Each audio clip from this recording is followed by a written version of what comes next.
জানিয়ে দিব এই মুহূর্তে পাওয়া সর্বশেষ আন্তর্জাতিক সংবাদ। শুরুতেই শিরোনাম। চূড়ান্তভাবে ফিলিস্তিনের প্রতিরোধ ফ্রন্ট ও হিজবুল্লাহ বিজয়ী হবে, ইরানের সর্বোচ্চ নেতার মন্তব্য। এরপরেই জানাবো তেল আবিবের কাছে মোসাদের সদর দপ্তরে হামলা চালিয়েছে হিজবুল্লাহ। এছাড়াও জানাবো এবার তেল আবিবকে টার্গেট করেছে হিজবুল্লাহ, 10 লাখ ইহুদিবাদীর ভূগর্ভে আশ্রয়। জানাবো মার্কিন বিক্ষোভকারীদের স্লোগান, ইহুদিবাদীদের যুদ্ধ বিস্তারের বিরুদ্ধে, লেবাননে আমেরিকা ও ইসরায়েলের যুদ্ধের জন্য নয়। এবং সর্বশেষ জানিয়ে দিব ইসরায়েল প্রকাশ্যে এবং গোপনে দায়েশকে সহযোগিতা করছে, জাতিসংঘে মাসুদ পেজেশকিয়ান। এতক্ষণ শুনছিলেন সংবাদ শিরোনাম, এবারে বিস্তারিত। চূড়ান্তভাবে ফিলিস্তিনের প্রতিরোধ ফ্রন্ট ও হিজবুল্লাহ বিজয়ী হবে, ইরানের সর্বোচ্চ নেতা। ইসলামী প্রজাতন্ত্র ইরানের সর্বোচ্চ নেতা আয়াতুল্লাহ হিল উজামা খামেনি বলেছে, গাজা তথা ফিলিস্তিনের জনগণ অক্ষরিক অর্থেই আল্লাহর সন্তুষ্টির জন্য সংগ্রাম অর্থাৎ জিহাদ ফি সাবিলিল্লাহ আঞ্জাম দিচ্ছে। ইরানের পবিত্র প্রতিরক্ষা সপ্তাহের 5ম দিনে আজ প্রতিরক্ষা যুদ্ধে অংশগ্রহণকারী একদল সাবেক সৈনিক এবং প্রতিরোধ সংগ্রামে স্বয়ংক্রিয় একদল ব্যক্তির সঙ্গে বৈঠককালে তিনি একথা বলেন। সর্বোচ্চ নেতা আরো বলেন, লেবাননের হিজবুল্লাহ যারা কিনা গাজাকে রক্ষায় বুক ফুলিয়ে এগিয়ে এসেছে এবং তিক্ত ঘটনার সম্মুখীন হয়েছে, তারাও আল্লাহর জন্য জিহাদ আঞ্জাম দিচ্ছে। চূড়ান্তভাবে হিজবুল্লাহ তথা ইসলামী প্রতিরোধ ফ্রন্ট বিজয় অর্জন করবে বলে তিনি মন্তব্য করেছে। আয়াতুল্লাহ খামেনি বলেন, শরিয়া মোতাবেক এখন সুস্পষ্টভাবে সবার জন্য ফরজ দায়িত্ব হচ্ছে ফিলিস্তিন ও আল আকসা মসজিদকে মুক্ত করে মুসলমান তথা এর আসল মালিকদের কাছে ফিরিয়ে দেওয়ার চেষ্টা করা এবং এক্ষেত্রে সহযোগিতা করা। আয়াতুল্লাহ খামেনি আরো বলেন, বর্তমানে লেবানন ও ফিলিস্তিনে যে যুদ্ধ চলছে তাতে কাফের ও খবিশ শত্রুর পক্ষের কাছে সবচেয়ে বেশি সরঞ্জাম রয়েছে। তাদের পেছনে রয়েছে আমেরিকা। আমেরিকা মুখে বলছে তাদের কোনো সম্পৃক্ততা নেই, তারা কোনো কিছুই জানে না, কিন্তু তারা উল্টোটা বলছে আসলে তারা সবই জানে, এই যুদ্ধে তাদের হাত রয়েছে। ইরানের সর্বোচ্চ নেতা বলেন, আমেরিকার জন্য এখন ইহুদিবাদী ইসরায়েলের বিজয় দরকার। এটা সম্ভব হলে আমেরিকার বর্তমান সরকার নির্বাচনকে সামনে রেখে এটা বলতে পারবে যে তারা ইহুদিবাদী ইসরায়েলের জন্য বিজয় এনে দিয়েছে। অবশ্য তাদের জন্য মুসলমানদের ভোটও প্রয়োজন, তাই তারা ভান করছে যে তারা যুদ্ধে জড়িয়ে নয়। তিনি আরো বলেন, ইহুদিবাদী ইসরায়েলের কাছে অস্ত্র, অর্থ, সুযোগ সুবিধা এবং বিশ্বব্যাপী প্রচার যন্ত্র রয়েছে। অন্যদিকে মুমিন ও আল্লাহর সন্তুষ্টির জন্য জিহাদকারীদের কাছে সব সুযোগ সুবিধার 1%ও নেই, কিন্তু এরপরও আল্লাহর সন্তুষ্টির জন্য লড়াইরত মুজাহিদরাই বিজয়ী হবে। ইরানের সর্বোচ্চ নেতা বলেন, এখন পর্যন্ত বিজয়ী হিজবুল্লাহ ও প্রতিরোধ সংগ্রামীরাই বিজয়ী। এর কারণ হলো ইহুদিবাদী ইসরায়েল যদি গাজা, পশ্চিম তীর এবং লেবাননে প্রতিরোধ সংগ্রামীদেরকে পরাজিত করতে সক্ষম হতো, তাহলে তারা বাড়িঘর, স্কুল, হাসপাতাল, শিশু ও নারীদের বিরুদ্ধে অপরাধ করার প্রয়োজন মনে করত না। হিজবুল্লাহর কিছু কার্যকরী ও গুরুত্বপূর্ণ সদস্য শহীদ হয়েছে, এটা অবশ্যই হিজবুল্লাহর জন্য ক্ষতিকর। তবে এটা এমন পর্যায়ে নয় যে হিজবুল্লাহকে নতজানু করা যাবে। হিজবুল্লাহর সাংগঠনিক ও মানবিক শক্তি এর চেয়েও অনেক বেশি। তেল আবিবের কাছে মোসাদের সদর দপ্তরে হামলা চালিয়েছে হিজবুল্লাহ। তেল আবিবের কাছে অবস্থিত ইহুদিবাদী ইসরায়েলের গুপ্তচর সংস্থা মোসাদের সদর দপ্তরের কাদের অনব্যালিস্টিক ক্ষেপণাস্ত্র দিয়ে হামলা চালিয়েছে লেবাননের ইসলামী প্রতিরোধ আন্দোলন হিজবুল্লাহ। লেবানন জুড়ে ইহুদিবাদী ইসরায়েল সম্প্রতি যে পেজার বিস্ফোরণ এবং বিমান হামলা চালিয়েছে তার জবাবে হিজবুল্লাহ এই ক্ষেপণাস্ত্র হামলা চালালো। হিজবুল্লাহ আজ ঘোষণা করেছে যে তারা একটি কাদের অনব্যালিস্টিক ক্ষেপণাস্ত্র দিয়ে তেল আবিবের কাছে মোসাদের সদর দপ্তরে আঘাত এনেছে। হিজবুল্লাহ বলছে, গাজার অপ্রতিরোধ যোদ্ধাদের প্রতি সমর্থন এবং লেবাননের প্রতিরক্ষা বিবেচনা করে এই ক্ষেপণাস্ত্র হামলা চালানো হয়।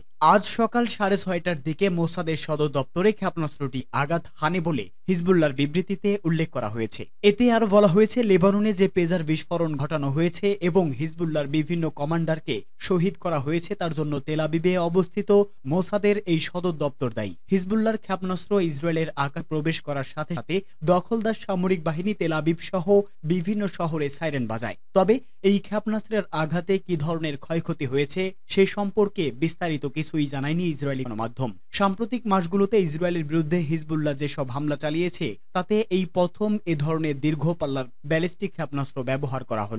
ইসরায়েলকে টার্গেট করেছে হিজবুল্লাহ, 10 লাখ ইহুদিবাদীর ভূগর্ভে আশ্রয়। আল জাজিরার প্রতিবেদনে বলা হয়েছে, ইসরায়েলি সেনাবাহিনীর রেডিও জানিয়েছে চলমান যুদ্ধে হিজবুল্লাহ প্রথমবারের মতো তেল আবিবে রকেট নিক্ষেপ করেছে।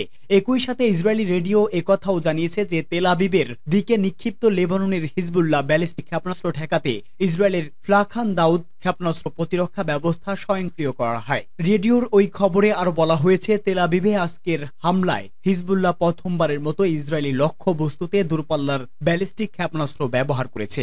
এদিকে দক্ষিণ লেবাননের একটি সূত্রের উদ্ধৃত দিয়ে আল মায়াদিন নিউজ জানিয়েছে, হিজবুল্লাহ এই প্রথমবারের মতো দূরপাল্লার কাদের ওয়ান ক্ষেপণাস্ত্র ব্যবহার করেছে।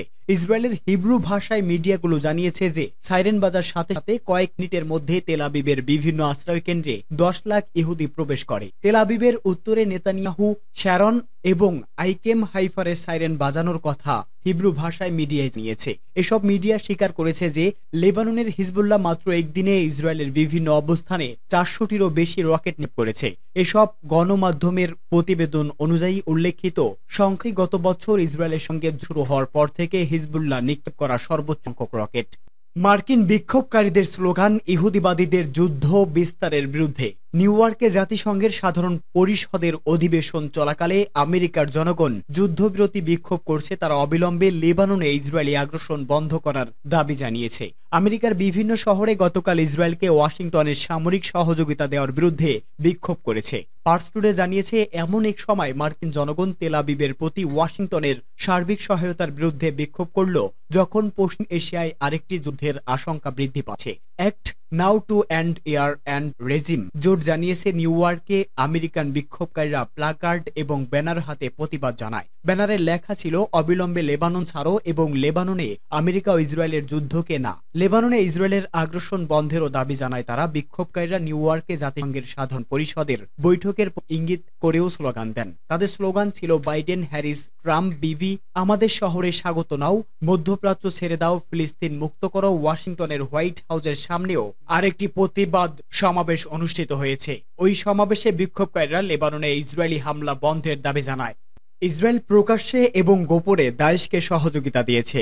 জাতিসংঘে মাসুদ পেজেশকিয়ান। ইসলামী প্রজাতন্ত্র ইরানের প্রেসিডেন্ট মাসুদ পেজেশকিয়ান বলেছে, একটি উন্নত বিশ্ব গড়তে ইরান বিশ্বের শক্তিধর ও প্রতিবেশীদের সঙ্গে কার্যকর ও সমান সম্পর্ক রাখতে প্রস্তুত। জাতিসংঘের শান্তি পরিষদের ৭৯তম অধিবেশন ইরানের প্রেসিডেন্ট মাসুদ পেজেশকিয়ান ৬ স্বাক্ষরিত জেসিপিওএ থেকে আমেরিকার বলেছে, ইরান এবং বিশ্ব শক্তিশালী একটি সুযোগ ভিত্তিক দৃষ্টিভঙ্গি নিয়ে পরমাণু সমঝোতা বা জেসিওতে পৌঁছে। তেহরান ইরানের অধিকারের দেওয়া এবং অপসারণের জন্য পারমাণবিক ক্ষেত্রে সর্বোচ্চ পর্যবেক্ষণ গ্রহণ। তো জেসিপিও থেকে ডোনাল্ড ট্রাম্প একতরফা রাজনীতির হুমকি ভিত্তিক দৃষ্টিভঙ্গি এবং অর্থনৈতিক ক্ষেত্রে শক্তি ভিত্তিক দৃষ্টিভঙ্গি ফুটে উঠেছে। ইরান আন্তর্জাতিক পারমাণবিক শক্তি সংস্থা বা আইও এর মাধ্যমে অনুমোদিত জেসিপিওতে তার সমস্ত প্রতিশ্রুতি মেনে চলছে। এই বিষয়টি উল্লেখ করে পেজেশকিয়ান জোর দিয়ে বলেন যে তেহরান জেসিপিও এর সদস্যদের সঙ্গে যোগাযোগ করতে প্রস্তুত এবং জেসিপিও এর প্রতিশ্রুতিগুলো সম্পূর্ণরূপে বাস্তবায়িত হয়, তবে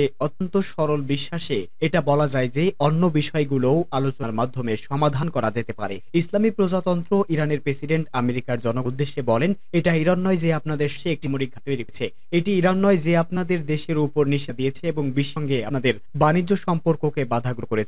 এটি ইরান নয় যে আপনাদের জন্য ঔষধ প্রবেশে বাধা দিচ্ছে, এটি ইরান নয় যে আপনাদের বিশ্বের ব্যাংকিং এবং মুদ্রা ব্যবস্থা প্রবেশ করতে বাধা দিচ্ছে, এটা ইরান নয় যে আপনাদের সেনা প্রধানদের হত্যা করছে, বরং আমেরিকাই বাগদাদ ইরানের সবচেয়ে প্রিয় সামরিক।